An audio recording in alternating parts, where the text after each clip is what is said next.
Donc c'est vrai que de prime abord, la question d'interroger le droit par rapport à la mort et aux soins peut apparaître quelque peu étonnant, mais la question de la mort, la question du soin n'est pas une zone de non-droit, loin de là. Tout d'abord, on peut rappeler qu'il existe un droit de la mort. On peut évoquer par exemple le respect dû à la sépulture, toutes les règles relatives à la transmission du patrimoine et de certains droits à la survenue du décès d'une personne. Mais aujourd'hui, le débat se porte surtout sur la question d'un droit à la mort. Aujourd'hui, le droit ne le permet pas. On peut pas demander un suicide assisté. L'euthanasie n'est pas permise aujourd'hui par la loi en France. Mais on observe une certaine revendication à un tel droit. Donc cette revendication est bien sûr médiatisée, même si au final les cas, on verra, juridiques sont assez rares. On a tous en tête les affaires Imbert, Lambert, récemment l'affaire Bonne Maison. Donc aujourd'hui, on ne peut pas demander à un juge un droit à mourir, quand bien même le suicide serait aujourd'hui dépénalisé. On ne peut pas poursuivre quelqu'un parce qu'il a tenté de se suicider et malheureusement ou pas, je ne sais pas, il n'y est pas réussi. Mais voilà, on ne peut pas demain aller voir un juge ou aller voir un médecin lui dire « je veux mourir, aidez-moi ». Néanmoins, le droit se doit, je pense, quelque part d'apporter une certaine réponse face aux soins et face à la mort. Et forcément, ces réponses tournent autour de la problématique de la fin de vie. Et il faut noter que de ce côté-là, le droit a pris en compte tant les avancées médicales que sociétales que la France a pu voir ces dernières décennies. Tout d'abord, le droit a jugé qu'il fallait définir ce qu'était la mort au niveau juridique, puisque cette définition va avoir de nombreuses conséquences pour la pratique clinique. Et le Conseil d'État, dans une décision du 2 juillet 1993, a édicté que la mort était la mort cérébrale. Donc je pense que, par exemple, le professeur Sama pourrait revenir là-dessus plus tard, mais ça montre bien que pour le droit, la mort, c'est un instant précis, et ce n'est pas un processus comme on pourrait l'imaginer par rapport à l'idée qu'on se fait de la fin de vie qui peut durer quelques jours, quelques semaines, voire des mois ou des années selon les pathologies. Mais voilà, pour le droit, la mort est bien un instant précis, et c'est cet instant qui fera basculer un acte autorisé ou pas et qui définira le cadre juridique. Donc face à ces évolutions sociétales et médicales, on observe un certain transfert de pouvoir du droit vers la médecine, puisque différentes lois permettent aujourd'hui d'accéder, de permettre certaines pratiques aux médecins. Donc plus précisément sur la fin de vie et cette notion qui tourne autour du soin et de la mort, on a la loi Leonetti de 2005 qui vient, donc, comme l'a rappelé le professeur Sama, permettre de limiter, voire d'arrêter des traitements dans des situations de fin de vie. Et donc cet arrêt de traitement se situe avant la mort cérébrale au sens du droit.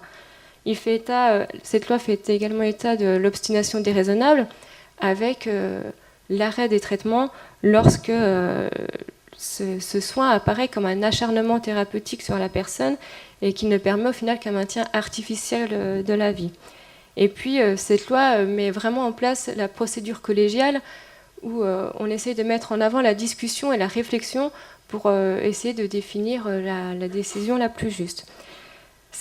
Le droit a entendu par la suite et encore récemment des débats, des avis pluridisciplinaires et publics sur la question et a abouti à une nouvelle loi, la loi Claes-Leonetti de 2016, qui elle va un petit peu plus loin dans la permission médicale en apportant tout d'abord la sédation profonde et continue jusqu'au décès.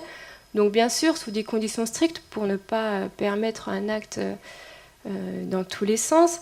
Mais voilà, c'est une des avancées de la loi de 2016. Elle vient également préciser, comme peut-être reviendra un petit peu dessus Ghislain après, que la nutrition et l'hydratation artificielle sont des traitements et donc qui peuvent faire l'objet d'un arrêt d'une limitation. Et puis cette loi surtout vient renforcer l'autonomie et les droits du malade en fin de vie, avec notamment la place prépondérante de la personne de confiance lorsqu'elle a été désignée puisque son avis prime sur l'avis des proches de la famille lorsqu'elle a été désignée, ce qui peut avoir un impact fort sur l'entourage et sur l'équipe soignante, et sur le caractère contraignant des directives anticipées, puisque si elles ont été rédigées, elles doivent s'appliquer aux médecins, sauf conditions d'urgence, comme l'a rappelé précédemment le professeur Samin. Ces directives qui, je le rappelle, désormais n'ont pas de durée de validité. Avant, elles étaient limitées à 3 ans. Maintenant, une fois qu'on les a rédigées, on peut bien sûr revenir dessus, on peut même les supprimer. Mais voilà, si aujourd'hui vous rédigez des directives anticipées, que vous ne revenez pas dessus, et que vous êtes confronté à une situation complexe dans une dizaine d'années, ce seront votre choix d'il y a une dizaine d'années qui s'appliquera.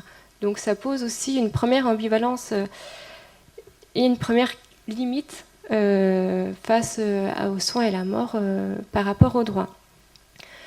Donc justement, par rapport à ce cadre légal posé par le droit face aux soins, face à la mort, on peut observer des ambivalences d'ordre médical face à ce cadre légal.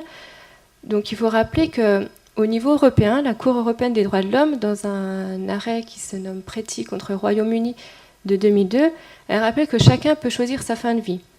Donc sur ce point de vue, on pourrait s'interroger sur le fait de dire, eh bien, moi aujourd'hui en France, je veux mourir, j'ai pas le droit, donc la législation française est illégale. Pas forcément, puisque sur ce point-là, forcément, vu que le sujet est quelque peu délicat, la Cour européenne des droits de l'homme de Strasbourg laisse une certaine marge de manœuvre aux États en donnant un cadre. Et voilà, elle a établi que toutes les procédures de fin de vie n'ont pas forcément besoin d'être les mêmes dans tous les pays de la zone des États membres. Et donc, ce n'est pas parce que, par exemple, au Royaume-Uni, la procédure est différente, plus permissive ou pas qu'en France, que la législation française n'est pas bonne. Donc, en France, on ne provoque pas le décès. On l'a rappelé, l'euthanasie et le suicide assisté ne sont pas autorisés. C'est bien l'évolution naturelle de la maladie qui va faire survenir la mort, et non un acte positif ou une omission du médecin face à la fin de vie. Donc, de ce point de vue, l'ambulance est que le droit doit préserver la faculté de chacun de choisir sa fin de vie, mais pour autant, on ne lui permet pas de fournir les moyens d'y mettre fin lorsqu'ils sont demandés. Donc, de ce point de vue, l'ambulance médicale se traduit par le fait qu'on observe un rapprochement conséquent entre le soin, la mort et le droit, puisqu'on a un accompagnement de plus en plus proche de la fin de la vie et du décès au travers des pratiques autorisées par le droit des pratiques médicales, sans pour autant que le soin et le traitement participent au décès. Donc on peut y voir par ici que tout cela est permis par le droit, par le développement également des soins palliatifs, d'une meilleure prise en compte des volontés du patient. Et cette ambivalence peut également se traduire par une vision d'une interdiction même du soin. Voilà, par exemple, lorsqu'on a une décision d'arrêt des traitements voulue par le patient ou par une décision collégiale, c'est vrai que ça peut sembler quelque peu en opposition avec l'idée même qu'on se fait de la médecine, qui est de soigner. On a tous dans l'optique d'entrer dans un hôpital pour en ressortir en bonne santé, et pas forcément d'y être et de ne recevoir aucun soin. Donc de ce côté, c'est également une ambivalence médicale face à la vision et au droit. Mais cette ambivalence ne se positionne pas non plus que du point de vue médical, et cette ambivalence est également très forte du côté juridique, puisque même si les affaires d'euthanasie, de suicide assisté, en tout cas qui sont par rapport aux transgressions sur la fin de vie, sont plutôt rares, elles sont tout de même très médiatisées. Voilà. Récemment, encore l'affaire Lambert et ses nombreux rebondissements font la une des journaux. Mais ces affaires, au final, on peut se rendre compte qu'elles font l'objet d'une prise en compte singulière de la part des juridictions. Alors oui, franchir un interdit, transgresser les normes que j'ai pu rappeler sont sanctionnées par le droit. Le soin, notamment en fin de vie, doit être réalisé et appliqué dans le respect des règles édictées par la loi, et également au regard des règles déontologiques.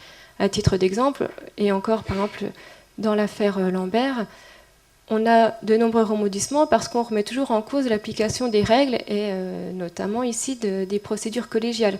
Donc c'est bien qu'on veut vraiment appliquer de façon stricte ce cadre légal.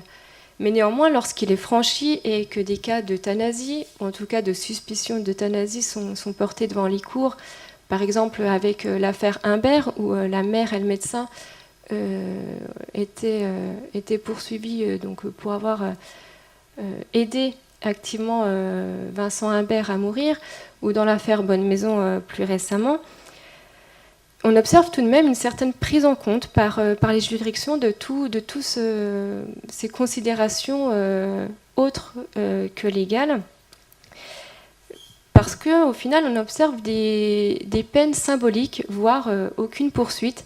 Dans l'affaire Vincent Imbert, donc, si mes souvenirs sont bons, donc la mère et le médecin étaient poursuivis pour empoisonnement, ou en tout cas pour avoir un petit peu outrepassé les limites légales. Et au final, ils ont fait l'objet d'un non-lieu. Donc, un non-lieu signifie que le magistrat n'estime pas nécessaire de poursuivre et d'amener devant un juge, devant une juridiction de jugement l'affaire. Donc c'est quand même assez important et assez singulier à relever, puisque le médecin et la mère eux-mêmes revendiquaient le passage à l'acte. Donc voilà, on peut se dire déjà que dans ce cas-là, il y avait une prise en compte des considérations éthiques, morales, voire familiales dans cette affaire. Et puis, même lorsque finalement le magistrat décide d'envoyer l'affaire devant un juge pour être jugé, on observe des peines plutôt symboliques. Donc, comme dans l'affaire Bonne Maison ou d'autres affaires de personnels paramédicaux, on observe au final des peines symboliques. En général, les personnes sont poursuivies pour meurtre ou empoisonnement, donc ce sont des infractions qui sont soumises à une cour d'assises. Ce sont les infractions les plus graves au regard de la loi française, où on peut encourir beaucoup d'années d'emprisonnement, de réclusion criminelle.